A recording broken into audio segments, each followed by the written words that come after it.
Blasov koppet sig lidt på igen. Blasov, kan du gå frem? De kan ikke gøre det. I et angreb, det der. Der fik han jo knækket. Han er væk. Ja, 8 mand der. 7 mand. Og de er eksploderet. Ja. Det vil sige, at de skal restituere, før de kan komme op i en fart. Og han har motorcyklen. Det vil se et lille hjælpemiddel. Men det er igen sådan, hvorfor skal man filme ham forfra?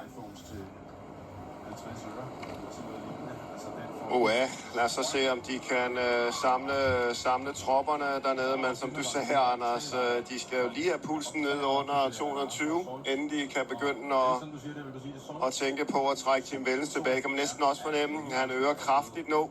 Han er sidder alt for tæt på, den motorcykel der. Det er jo noget... Ikke bare den store linse, han har zoomet lidt ind. Du kan da se, der er masser af plads. 5 meter, ikke? Jamen altså, man bruger jo de redskaber, man nu har. Der er han på den. Det er fedt. Ja, men den motorcykel skulle væk. Altså, come on. Men